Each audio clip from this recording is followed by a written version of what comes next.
Exercise 2.3 question number 4 simplify करना है। हमने कुछ एक्सप्रेशंस दी हुई हैं, उसको सिंप्लीफाई करेंगे, बट वहाँ जाने से पहले कुछ इम्पोर्टेंट लॉज आपके साथ डिस्कस करेंगे। नंबर 1 बेस और एक्सपोनेंट के लॉज हैं। When base are same with different exponent, means कि अगर बेस सेम हो और एक्सपोनेंट चेंज हो तो तब हम जो है इसमें लॉ ये कहता है कि बेस लिखकर उसके पावर्स को ऐड कर दें। When base are same then powers will be added. ठीक है, पावर्स को हमने ऐड कर देना है। For example 2 raise to power 3 है या 2 रेज़ टू पावर 4 है, base are same then powers will be added. तो 2 रेज़ टू पावर ये आ जाएगा 3 + 4, दोनों को ऐड करें तो 2 रेज़ टू पावर 7। ठीक, एक लॉ तो ये है। दूसरा लॉ हमें ये कहते हैं जो यहाँ इस एक्सरसाइज से रिलेटेड या इस क्वेश्चन से रिलेटेड है। सेकंड लॉ ये है कि whenever base are same in the numerator and the denominator then powers will be subtracted. Means कि न्यूमरेटर और डिनोमिनेटर में अगर बेस सेम हो with different exponent then powers will be subtracted, तो m - n हो जाएगा। For example we have 7 raise to power 3 divided by 7 raise to power 2। Base are same with different exponent then powers will be subtracted, तो base लिखकर उसकी powers को subtract कर दें। तो 3 - 2 करेंगे, 3 में से 2 माइनस कर दें तो 7 रेज़ टू पावर 1 आ जाता है। ठीक है, तो ये हमने 2 लॉज हैं और इन 2 लॉज पर बेस्ड है ये क्वेश्चन, जो कि हम ये लॉज अप्लाई करेंगे। सो क्वेश्चन स्टार्ट करते हैं। 4 का फर्स्ट पार्ट फर्स्ट है क्यूब रूट ऑफ रेडिकेंट हमारे पास 125x है, वेर इंडेक्स इज 3 मीन्स के इट इज क्यूब रूट। तो सबसे पहले तो हम क्या करेंगे, इस रेडिकल को एक्सपोनेंशियल फॉर्म में शिफ्ट करेंगे। ठीक है, सॉल्यूशन के बाद right the radical form into exponential form. तो क्या आ जाएगा, रेडिकल फॉर्म हमारे पास √125x विद इंडेक्स 3 है। इसको जब हम एक्सपोनेंशियल फॉर्म में शिफ्ट करेंगे तो इसकी एक्सपोनेंशियल फॉर्म आ जाएगी 125x and whole raise to power 1/3। अच्छा, यहाँ एक और लॉ मैं आपको बता दूँ कि जब हमारे पास लॉज ऑफ एक्सपोनेंट में एक लॉ ये भी है कि विद डिफरेंट बेसिस और both are having same exponent, bracket के अंदर डिफरेंट अगर बेसिस आ रहे हैं और दोनों की पावर जो है वो सेम है, देन लॉ हमें ये कहता है कि दोनों की पावर के साथ उसके एक्सपोनेंट को मल्टीप्लाई कर दे। मीन्स यहाँ x की पावर है 1 तो m 1 के साथ मल्टीप्लाई होगा और y के साथ भी ये जो है वो m आ जाएगा। Like for example we have 2 × 3 and whole raise to power 2 × 3 और होल रेज़ टू पावर जो है अगर यहाँ पर 2 आ रहा है तो 2 की भी पावर 2 हो जाएगी। ठीक है, और डॉट लगा के 3 की पावर जो है वो हम 2 लिख देंगे। तो ये हमारा थर्ड लॉ भी है। तो यहाँ आप देखें, जब हमने रेडिकल को एक्सपोनेंशियल फॉर्म में शिफ्ट किया है तो देयर आर 2 बेसिस 125x और होल रेज़ टू पावर 1/3। तो सबसे पहले तो हम 125 को उसके प्राइम फैक्टर्स में चेंज करेंगे। तो 125 के प्राइम फैक्टर्स आप निकाल दें। 125 is the cube root of 5। तो अगर हम यहाँ 120 क्यूब रूट आपको आने चाहिए सब नंबर्स के, तो फिर भी हम चलें 5 2s are 10 and 5 5s are 25,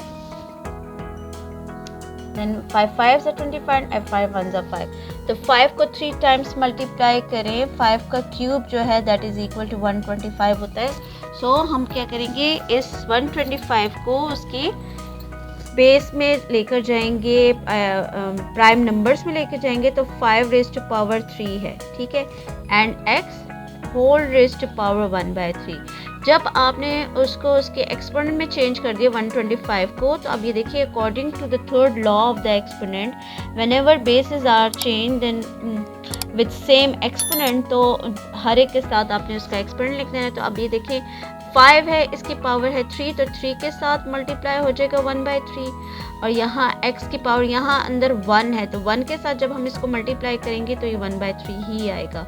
ठीक है, यहाँ से ये 3 इस 3 को कैंसिल कर देता है, तो क्या आ जाता है 5x raised to power 1/3। तो ये यहाँ के इसका आंसर कंप्लीट हो जाता है। ठीक है, नेक्स्ट पार्ट पे चलते हैं। सेकेंड पार्ट जो है क्यूब रूट ऑफ 8/27। ठीक है, रेडिकेंट हमारे पास 8/27 है, वेयर इंडेक्स इज 3। तो सबसे पहले तो इसको एक्सपोनेंशियल फॉर्म में शिफ्ट करेंगे, 8/27 विद एक्सपोनेंट 1/3। ठीक है, रेडिकल को एक्सपोनेंशियल फॉर्म में शिफ्ट किया। अब यहाँ आप देखिए, आपने 8 के प्राइम फैक्टर्स और 27 के। 8 is the cube root of 2, so 2 raised to power 3 हो जाएगा, and 27 is the cube of 3। तो इसको भी हमने एक्सपोनेंशियल फॉर्म में शिफ्ट कर दिया। ठीक है, इसका एक्स पावर में ले आए, and whole raised to power 1/3। अब according to the law whole raised to power 1/3 है, तो ये 1/3 दोनों के साथ हमने मल्टीप्लाई कर देना है। ठीक है, तो क्या आ जाएगा 2 रेज़्ड टू पावर भी आ जाएगा, 2 रेज़्ड टू पावर 3 को भी मल्टीप्लाई कर देंगे 1/3 के साथ, और 3 रेज़्ड टू पावर 3 की पावर को भी 1/3 के साथ मल्टीप्लाई कर देंगे। तो यहाँ भी ये देखें 3 कैंसिल, 3 कैंसिल, यहाँ भी 3 कैंसिल। सो आंसर क्या आ जाएगा, दिस इम्प्लाइज दैट 2/3। ठीक है, पावर ख़त्म हो जाएगी, तो आंसर हमारे पास 2/3 आ जाएगा। नेक्स्ट पार्ट पे चलते हैं। ओके जी, third part which is most important part of this question, and that is under the root 625x³ 54 divided by 25xy square। अच्छा, यहाँ भी हम इसको एक्सपोनेंशियल फॉर्म में शिफ्ट करेंगे सबसे पहले। ठीक है, तो चूंकि ये स्क्वायर रूट है तो 1/2 आ जाएगा, और ये 625x³ y raised to power 4 divided by 25xy square। अच्छा, यहाँ भी आप देखें बेसिस आर सेम, यहाँ x न्यूमिनेटर में भी है, डिनोमिनेटर में y और न्यूमिनेटर में भी है और डिनोमिनेटर में भी है। तो यहाँ अप्लाई करेंगे हम second law, when basis are same then powers will be subtracted. तो यहाँ इन दोनों में हमने तो सेकेंड लॉ अप्लाई कर देना है। ओके, 625 को भी उसकी पावर में लेकर आए, इसको प्राइम नंबर्स में लेकर आए। सो 625 5 raised to power 4 gives us 625, means के 5 को 4 टाइम्स मल्टीप्लाई करें देन वी गेट 625। ठीक है, और 5 का स्क्वायर जो है वो 25 होता है। ठीक है, या तो आप डायरेक्ट 5 raised to power 4 लिखते हैं, या तो फिर आप रेफर में जो है इसको प्राइम फैक्टर्स में लेकर आएँ। तो इसके 625 के प्राइम फैक्टर्स आप चेक करें, तो 5 1 5, 5 2 10, 5 2 2 आ जाएगा, और 5 5 25। ठीक है, अच्छा, अब यहाँ आप देखें 5 2 10, 5 5 एंड 5 5 एंड 5 1। तो लुक 5 raised to power 4 जो है वो आपको देता है 625। तो आपने क्या करना है, 625 को इसके 5 raised to power 4 में चेंज करना है। तो यहाँ आ जाएगा जी अब 5 raised to power 4 5 4, और यहाँ हम लॉ अप्लाई कर देंगे x3 - 1 और y raised to power 4 - 2 divided by, यहाँ देखिए 5 स्क्वायर है, तो नेक्स्ट स्टेप में हम उस पर भी लॉ अप्लाई कर देंगे। ठीक है, मीन्स कि इसको न्यूमरेटर में हमने शिफ्ट कर दिया ना, लॉ अप्लाई कर दे, like we have xm by xn। आप लिख सकते हैं साइड पर कि x raised to power m - n होता है whenever bases are same then powers will be subtracted।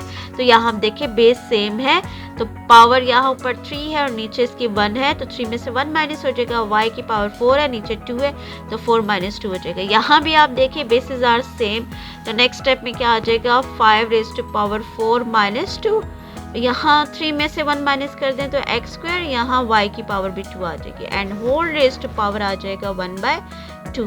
Further solve करें, 5 में से 4 माइनस करें तो 2, तो मीन्स के 5 स्क्वायर, ठीक है, x square y square and whole raised to power 1/2 आ रहा है। ठीक है, ओके, अब लॉ है जब ये बेस थर्ड लॉ अप्लाई कर देंगे, बेसिस डिफरेंट हो विद सेम एक्सपोनेंट, तो हर एक के साथ उसके एक्सपोनेंट को मल्टीप्लाई कर दें। तो यहाँ हम देखें हमारे पास ये 3 बेसिस हैं, डिफरेंट हैं, तो जब हम इसको मल्टीप्लाई कर देंगे 1/2 को हर एक की पावर के साथ, तो 5 रेज़ टू पावर 2 मल्टीप्लाई 1/2 हो जाएगा, ठीक है।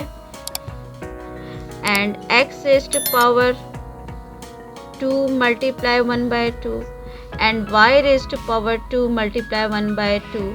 तो लोग 2 कैंसिल हो गया सब में से, ये 2 कैंसिल, ये भी 2 कैंसिल, ये भी 2 कैंसिल, तो आंसर हमारे पास क्या आ जाएगा 5xy। ये यहाँ के सिंप्लीफाई हो जाता है, ठीक है। सो फर्दर इंशाल्लाह नेक्स्ट वीडियो में इसके नेक्स्ट पार्ट करूँगी। So keep watching my video.